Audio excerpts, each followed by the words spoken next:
કોઠાગાળાના તમામ યુવાનો ગોચીની ગોળીએ પીલાઈ રહ્યા છે। એ ટ્રેન માત્ર કઠાણા સુધી નહીં પરંતુ છેક દુવારણ સુધી ચાલુ કરવામાં આવે અને વહેલી તકે ચાલુ કરવામાં આવે। નમસ્કાર દર્શક મિત્રો, અર્બન ગુજરાતના ડિજિટલ પ્લેટફોર્મમાં આપનું હાર્દિક સ્વાગત છે।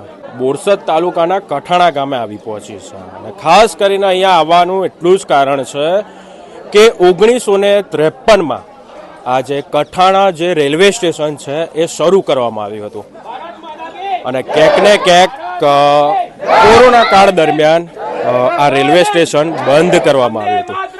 ત્યારે આજે સમગ્ર કઠાણા ગામના જે રહીશો છે, નવ યુવાનો છે, તેમની રજૂઆત લઈને આવી પહોંચ્યા છે અને ખાસ કરીને વાત કરીએ, જાણીએ કે એઓની રજૂઆત શું છે। સમગ્ર કઠાણા ગામના જે નવ યુવાનો છે, વડીલો છે, આવ્યા છે। શા કારણથી તમારે અહીંયા કઠાણા રેલવે સ્ટેશન પર આવવાનું થયું? સૌ પ્રથમ તો હું જણાવી દઉં કે માત્ર કઠાણા ગામના નહીં પણ આજુબાજુના ગામડાઓના મોટા ભાગના યુવાઓનો આવ્યા છે, સરપંચશ્રીઓ આવ્યા છે અને આગેવાનો આવ્યા છે।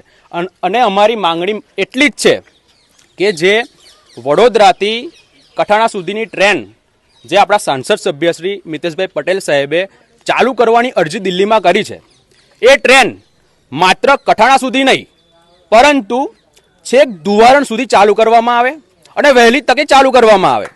બોરસદ તાલુકો અને આ કાંઠાગાળાનો વિસ્તાર એક એવો વિસ્તાર છે જેના યુવાનો, સ્ટુડન્ટો હજારોની સંખ્યામાં વડોદરા વેપારીઓ વડોદરા અપડાઉન કરે છે નોકરી માટે।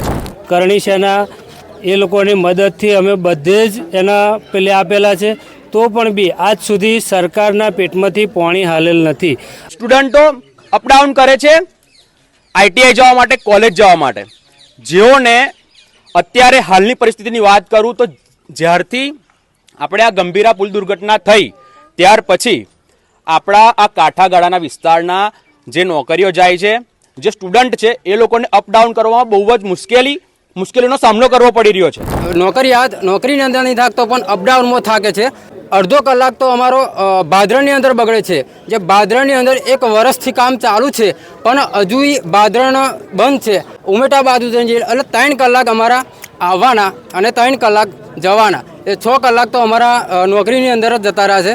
તો પછીના બીજા કલાકમાં અમે શું કરી શકીએ કે તમે ચૂંટણીઓ આવે છે તે ઘડી તમે બહાર નીકળો છો, વોટ મારવા માટે 2 હાથ જોડીને તમે પગે લાગો છો, તો અત્યારે તમે હાલની પરિસ્થિતિની અંદર વરસાદના પાણી જે તકલીફો પડે છે ત્યારે તમે બહાર નીકળતા હોય તો તમને ખબર પડે કે અત્યારની શું તકલીફો પડે છે। તેઓએ જે રજૂઆત કરી છે એ માત્ર કઠાણા સુધી છે, પરંતુ અમારી માંગ એવી છે કે આ ટ્રેન માત્ર ને માત્ર કઠાણા સુધી સીમિત ના રહે, એનાથી આગળ દુવારણ સુધીનો આ ટ્રેક બનેલો છે અને આ ટ્રેક જ્યાં સુધી છે ત્યાં સુધી દુવારણ ગામ સુધી આ ટ્રેન ચાલુ કરવામાં આવે એવી જ અમારી માંગણી છે। કારણ કે એનાથી ઘણા બધા નાગરિકોના, કાંઠાગાળાના નાગરિકોના ઘર ઉજળવાથી બચશે, ટાઈમ બચશે અને પૈસા બચશે। સમગ્ર ગુજરાત જાણે છે કે ગંભીરા જે બ્રિજ તૂટ્યો એ અકસ્માતના હજી કદાચ કોઈ ભૂલ્યું પણ નહીં હોય, ત્યારે બોરસદમાં જે બસની વાત કરવામાં આવે એ પણ જે ખંભાતથી આણંદની જે બસ સવારી છે તેમાં 60ની ક્ષમતા હોય સીટની અને તેનાથી વધુ 120-130 લોકોની સવારી થાય છે। તો સરકારને ખાલી અમારા આજે અર્બન ગુજરાતનો અહેવાલ અમે રજૂઆત કરીએ છીએ, તમને જણાવીએ છીએ સાહેબ, તમારા કાન આંખો બંધ હોય તો અમે અમારા મીડિયાના અહેવાલ થ્રુ તમને જણાવીએ છીએ કે સાહેબ આટલા અકસ્માત થાય છે તેમ છતાં પણ તમારી ઊંઘ નથી ઉઠતી।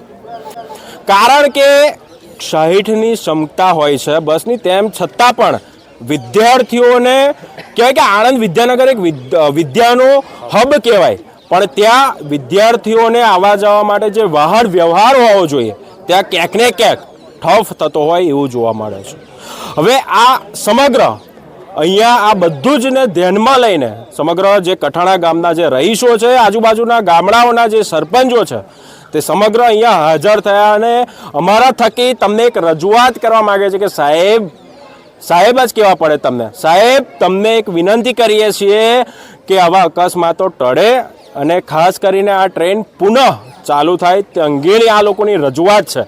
અને હવે જોવું રહ્યું કે અમારા અર્બન ગુજરાતના અહેવાલ તમારા સુધી પહોંચવા છતાં પણ તમે હવે કેવા પ્રકારના પગલાં લો છો અને આ કઠાણા ગામના જ નહીં પરંતુ આજુબાજુના સમગ્ર ગામડાઓના જે વિદ્યાર્થીઓ છે, ખેડૂતો છે, વેપારીઓ છે, તે અંગેની એમની જે સમસ્યા છે તેનું નિવારણ આવે છે કે કેમ તે હવે જોઈ રહ્યું. કેમેરામેન દિવ્યરાજ જાદવ સાથે હું છું કરણ સોલંકી, અર્બન ગુજરાત.